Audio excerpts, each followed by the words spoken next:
A quiet gas field, a fallen strongman, and a Caribbean energy dream that may finally wake up. What if the arrest of one man, Nicolás Maduro, changed the energy future of an entire region?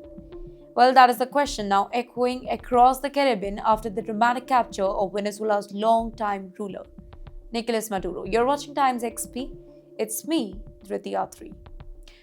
Now, for Trinidad and Tobago, this is not just politics.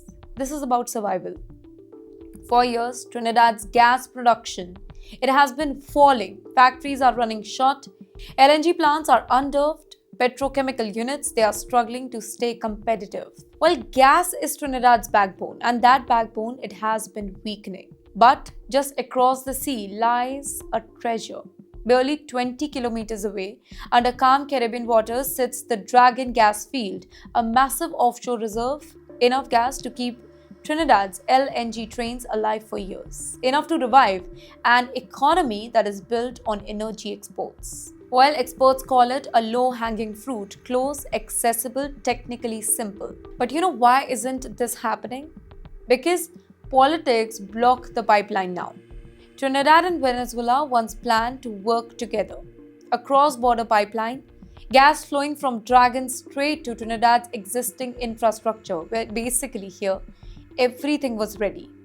And then came the sanctions. Then came mistrust. Then came Maduro freezing the deal, accusing Trinidad of siding with the U.S. pressure in the Caribbean. The pipeline, it was shelved. The gas stayed trapped. Trinidad kept on waiting and waiting, and now everything has changed.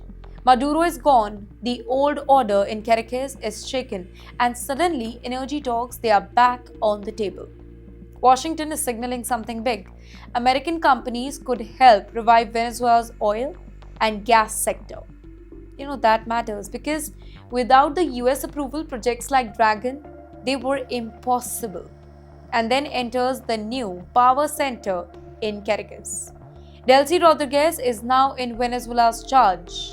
Once Maduro's deputy, now standing at the crossroad of the entire history. One path leads to confrontation, the other one, it leads to cooperation, sanctions, relief, and foreign investment as well. And right now, the world is watching which way she turns. Well, Trinidad is watching most very closely. Because if Caracas opens up, if Washington eases the pressure, if companies see stability and legal clarity, then the Dragon gas project, it could finally move from paper to the pipeline. Gas could flow. LNG plants, it could breathe again, be it jobs, be it exports, be it revenue.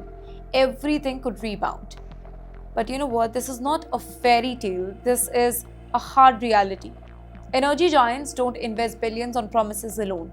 They want security. They want clear laws. They want long-term guarantees. No stability, no deal. Even now, analysts warn that political calm, lasting sanction relief, and a credible framework, they are non-negotiable. Trinidad's diplomatic balance, it will be very, very important. The island nation is trying to walk a tightrope, friendly with Washington, respectful towards Caracas. Focused on energy, not ideology here. The message, it is simple. Gas cooperation benefits everyone. If politics stays out of the pipeline, so what does this movement really mean? That's the bigger question here. It means a door that was locked for years is suddenly slightly open. Not wide open, not guaranteed yet, but open enough to imagine gas flowing through the Dragon into Trinidad's LNG plant.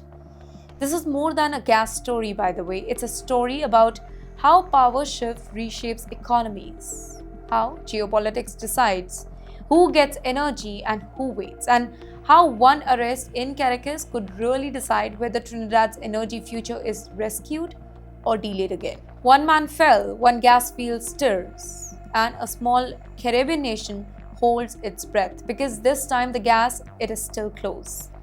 But maybe it is not out of reach anymore.